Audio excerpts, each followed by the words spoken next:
Video کو like کر کے آگے شیئر ضرور کر دینا۔ خوف نہیں ہے، خوف اس کا ہے کہ میرے بعد میری امت دنیا کی محبت میں مبتلا ہو جائے گی، مال و دولت کی محبت میں مبتلا ہو جائے گی، لوگوں کے دلوں کے اندر دنیا کی محبت رچے گی، مال و دولت کی محبت رچے گی، لوگ دنیا دار ہو جائیں گے۔ اور دیکھ لو آج لوگ الحمدللہ مشرک نہیں ہوئے، لیکن بہرحال لوگ دنیا داری میں مصروف ہو گئے۔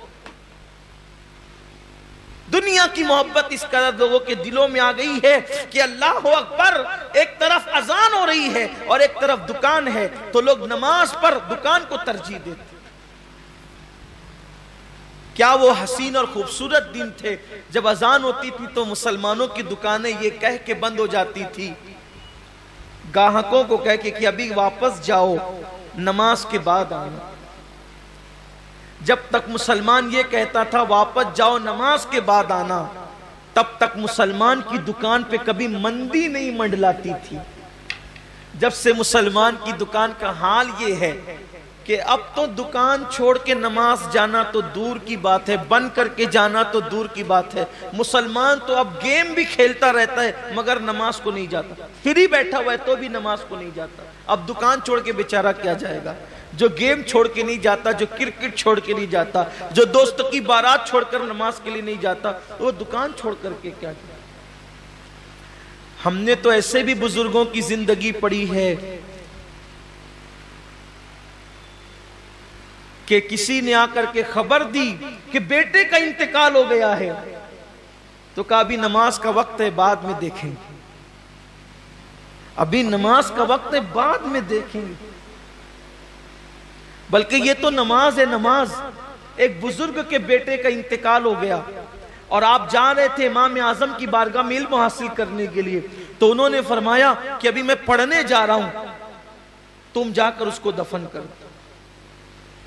یہ بھی بزرگوں کی زندگی میں انہوں نے علم دین کو اتنی اہمیت دی، انہوں نے نمازوں کو اتنی اہمیت دی۔ یہاں تو حال یہ کہ اہمیت دین کو ہے ہی، دنیا ہی دنیا، دنیا ہی دنیا، دنیا ہی دنیا۔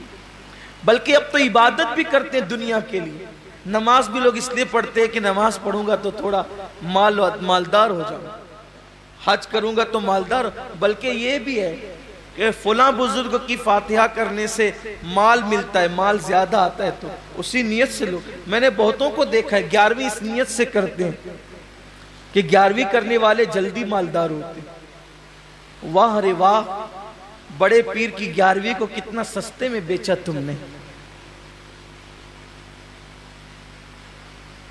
لوگ مجدد الف ثانی کے یہاں اس لیے جاتے،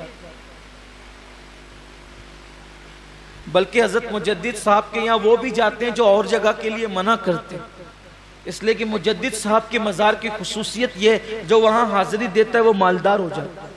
اس مزار کی دو خصوصیت ہے، مجدد الف ثانی کے مزار کی دو خصوصیت ہے، عام انسان جاتا ہے تو مالدار ہو جاتا ہے، حافظ قرآن اگر وہاں جا کر ایک بار قرآن پڑھ لے ساری زندگی پھر وہ کبھی قرآن نہیں بھول سکتا۔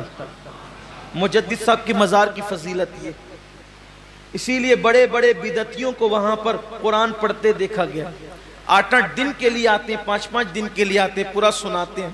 ہم کہتے ہیں نادان، غلام کی فضیلت تو مان لی،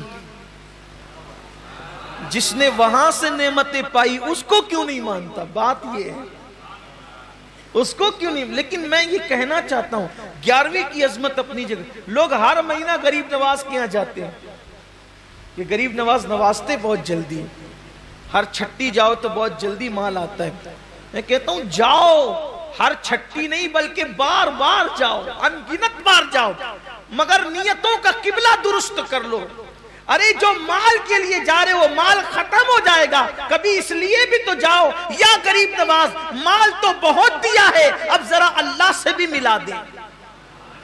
جس نے بختیار کو قطب الدین بنایا ہے وہ ہمیں بھی تو کچھ بنا سکتا ہے، جس نے صابر علاء الدین بنایا وہ ہمیں بھی تو کچھ بنا سکتا ہے، جس نے نظام الدین بنایا وہ ہمیں بھی تو کچھ بنا سکتا ہے۔ بات اتنی ہے کہ بختیار گئے ہی تھے قطب الدین بننے کے لیے تو ان کو قطبیت عطا کر دی گئی، نظام گئے تھے نظام الدین بننے کے لیے، ان کو وہ بنا دیا گیا۔